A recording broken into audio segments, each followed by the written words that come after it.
बोले महाराज यदि कर ले तो क्या होगा? तो लिखा हुआ है कि आहारे जायते व्याधि क्रूर गर्वश्च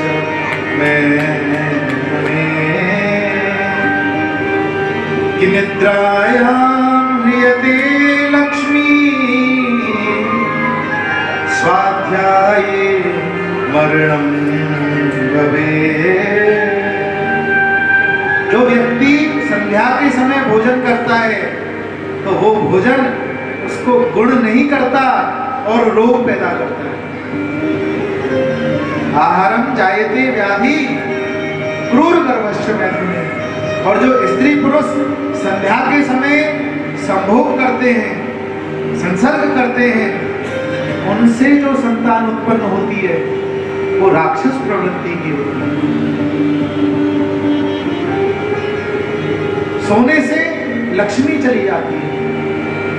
निद्रया ह्रियते लक्ष्मी स्वाध्याये मरणं भवेत्।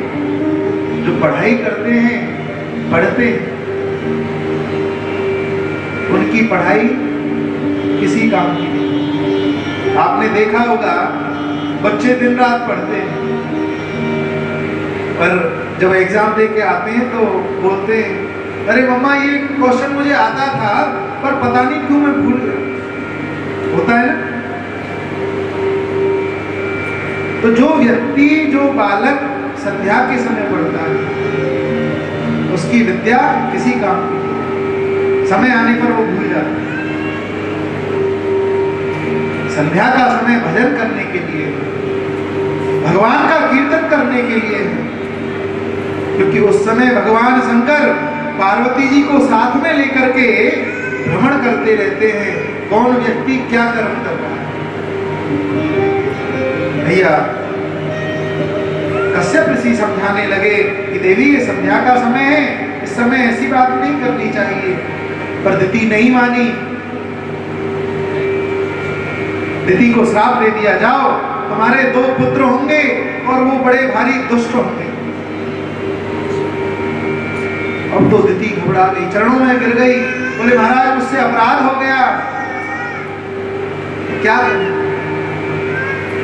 बोले अब श्राप तो दे दिया है, विफल नहीं जाने वाला, पर चिंता मत करो, तुम्हारा जो पौत्र होगा वो भगवान का बहुत उच्च कोटि का भक्त होगा। और उसी श्राप के द्वारा दिति के गर्भ में 2 बालक आए, हिरण्याक्ष और हिरण्यकशिपु। दिति ने उन बालकों को 100 वर्ष तक अपने गर्भ में रखा। 100 वर्ष कि ऐसे दुष्ट पुत्रों को मैं क्या जन्म दूं? पर उन बालकों का तेज इतना बढ़ने लगा, सब लोग उससे जलने लगे, तेज से, गर्व के तेज से। देवता दौड़े दौड़े गए ब्रह्मा जी के पास, महाराज ये दिति के गर्भ में पता नहीं क्या है, चारों तरफ अंधकार फैला हुआ है। ब्रह्मा जी साथ में लेकर के नारायण के पास, नारायण से पूछा ये दिति के गर्भ में कौन है? तो यहाँ पर भगवान नारायण कहने लगे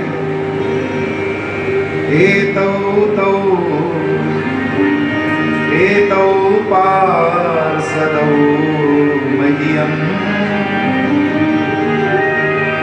जयो विजयो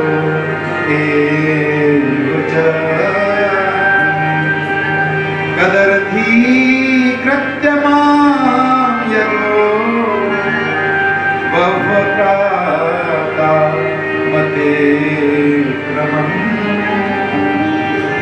अरे देवताओं तुम चिंता मत करो, ये और कोई नहीं, मेरे पार्षद जय और विजय ही दिति के गर्भ में है।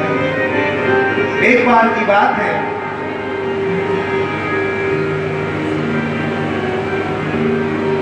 सनकादिक ऋषि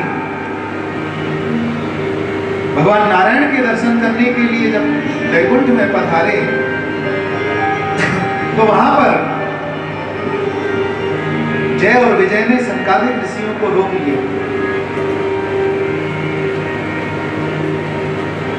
संकादिक ऋषियों को क्रोध आया, अरे तुम भक्त और भगवान को मिलने में बाधा बनते हो, जाओ तुम 3 जन्म तक असुर बनोगे। भगवान को पता चला मेरे पार्षद, मेरे द्वारपाल जो जय और विजय उनको श्राप मिला है। भगवान दौड़े दौड़े आए और आकर के हाथ जोड़ करके उन संकादिक ऋषियों से क्षमा प्रार्थना करने लगे। बोले महाराज इनकी गलती नहीं है, मेरी गलती है। क्योंकि नौकर से जब गलती हो जाती है तो उसमें नौकर की गलती नहीं, मालिक की गलती मानी जाती है। भाई मुनीम कोई गड़बड़ी कर दे हिसाब किताब में तो मुनीम थोड़ी भरेगा उसको, गलती तो मालिक की मानी जाएगी। इनकी तरफ से मैं क्षमा प्रार्थी हूं, तुम जानते नहीं हो यदि ये मेरी भुजा भी किसी ब्राह्मण या संत का अपराध कर देती है तो मैं इस भुजा को काट करके फेंक देता हूं। भगवान नारायण कह रहे हैं इस बात को, छन्द्याम स्वभाव अपि वह प्रतिकूल वृत्ति। क्योंकि संसार में केवल यही एक बहुत बड़ा धर्म है। सबसे बड़ा पुण्य क्या है? पुण्य एक जग महु नहीं दूजा, मन क्रम वचन विप्रपद पूजा। इस संसार में सबसे बड़ा पुण्य का कार्य है कि मन से, वचन से, कर्म से ब्राह्मण के चरणों की पूजा करना सबसे बड़ा पुण्य का कार्य।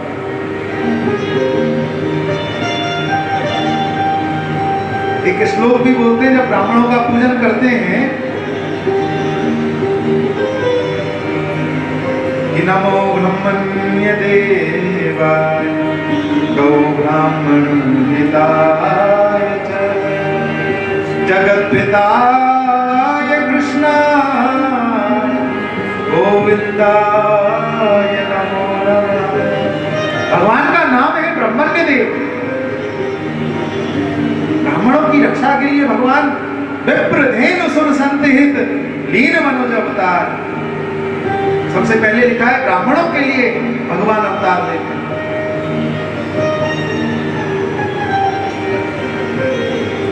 भगवान ने अपने पार्षदों से कहा चिंता मत करो, अरे तुम्हें तो 3 जन्म लेने पड़ेंगे, पर तुम्हारे लिए मैं 3 की जगह 4 बार जन्म लेकर के आऊंगा। आज वही जय और विजय भगवान के जो पार्षद हैं वो महाराज यहाँ पर हिरण्याक्ष और हिरण्यकशिपु बन करके हिरण्याक्ष जब जन्म लिया उसने बड़ा भारी बलवान पृथ्वी का हरण करके ले गया। ब्रह्मा जी ने अपने पुत्र स्वयंभू मनु और शत्रुपा से कहा कि तुम सृष्टि करो। उन्होंने प्रार्थना करी, महाराज पिताजी हमें ये बताओ सृष्टि कहाँ करें, पृथ्वी तो है ही नहीं। ब्रह्मा जी को जोर से छींक आई और जैसे ही छींक आई तो ब्रह्मा जी की नाक से एक छोटा सा सूकर का बालक प्रकट और देखते देखते देखते देखते उसने विशाल रूप धारण कर लिया। तो कोई और नहीं, साक्षात नारायण ही वाराह भगवान बन करके। बोले वाराह भगवान की। वाराह भगवान से कहा जाओ पृथ्वी को ढूंढ करके लाओ। एक छलांग लगाई समुद्र में और महाराज पाताल में जाकर के देखा पृथ्वी पड़ी हुई है। हिरण्याक्ष उसका अपहरण करके ले गया था। अपने दोनों दांतों पर रख करके वाराह भगवान पृथ्वी को जैसे ही लाने लगे तो हिरण्याक्ष था नारद जी के पास। नारद जी से कह रहा मेरी बाजुओं में खुजली मच रही है, मुझे तुमसे युद्ध करना है। नारद जी ने कहा भैया हम तो भजन करने वाले आदमी हैं, हम युद्ध बुद्ध नहीं जानते, पर चिंता मत कर, तेरे हाथों की भुजाओं की खुजली को मिटाने के लिए तेरी पृथ्वी को चुरा करके ले जा रहा है कोई सूकर। जा युद्ध कर। हिरण्याक्ष क्रोध में भर गया, दौड़ा दौड़ा आया और आकर के महाराज 12 भगवान से युद्ध करने लगा। 12 भगवान ने जोर से खींच करके एक तमाचा मारा, उस हिरण्याक्ष का सिर धड़ से अलग हो गया। और 12 भगवान उस पृथ्वी को जैसे ही लाने लगे, पृथ्वी के मन में भी अभिमान हो गया कि भगवान का मेरे बिना भी काम नहीं चलता। और ध्यान रखना, ये अभिमान जो चीज है, ये सबसे बड़ा पतन का कारण है। कितने भी बड़े बन जाओ, पर जीवन में कभी अभिमान नहीं करना चाहिए। भगवान ने कहा, पृथ्वी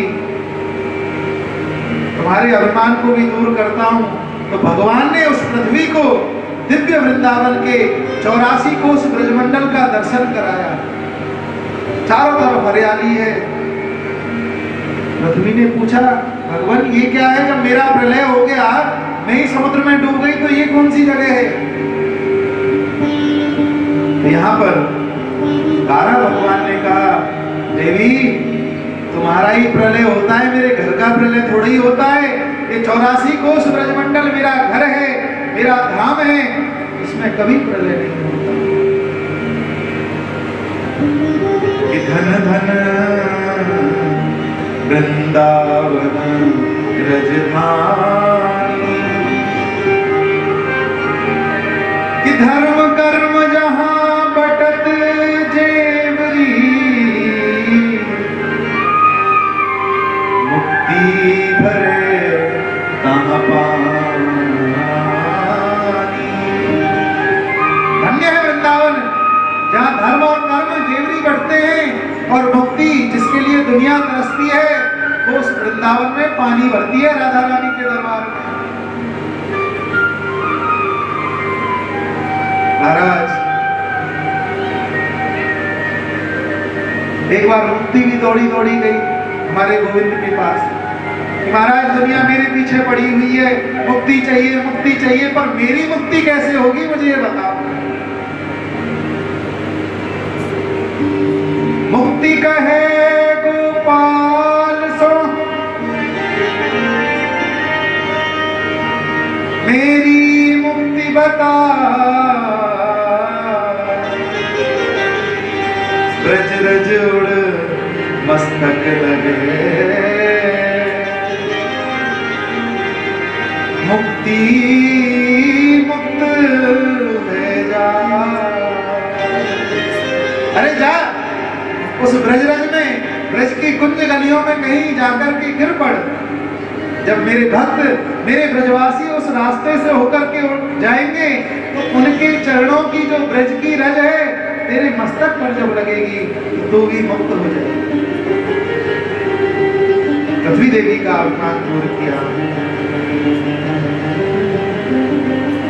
हिरण्याक्ष वध की कथा सुनाई, और इधर पृथ्वी का स्थापन करके भगवान अपने धाम को पधारे। बोलिए वाराह भगवान की। इधर मनु महाराज के यहाँ सृष्टि रची गई। 2 पुत्र हुए, 3 पुत्रियां हुई, प्रियव्रत और उत्तानपाद। और 3 पुत्रियां हैं, आकुति, देवहूति और प्रसूति। ब्रह्मा जी की छाया से एक ऋषि प्रकट हुए, जिनका नाम है कर्दम।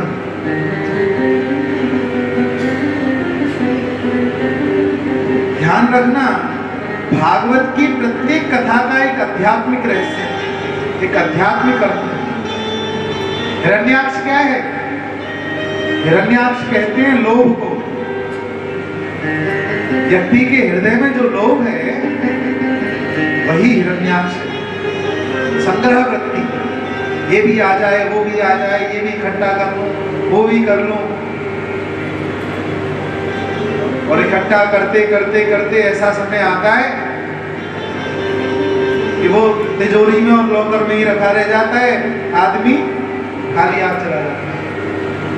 तो लोभ की वृत्ति को जब तक अपने हृदय से नहीं निकालोगे, तब तक तुम्हारे हृदय में कपिल रूपी ज्ञान प्रकट नहीं हो सकता। पहले लोभ को छोड़ो। और जो व्यक्ति लोभ, सर्व पाप को मूल, सब पापों के बाप का नाम है लोभ। अच्छा, लोभ का उल्टा करो,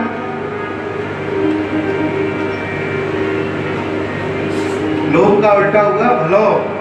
जो व्यक्ति लोभ को छोड़ देता है, सूरदास स्वामी करुणा में भलो भलो जग कहिए। जो व्यक्ति लोभ को छोड़ता है, उसका हमेशा भला ही होता है। पहले हिरण्याक्ष को मारा, लोभ को मारा, और फिर देवहूति। देवहूति कहते हैं देवम आह्वयति इति देवहूति, जो देवता को भी अपने सामने खड़ा कर दे, बुला दे। और कर्दम किसको कहते हैं? जिसने अपनी इंद्रियों का दमन कर रखा हो, उसका नाम है कर्दम।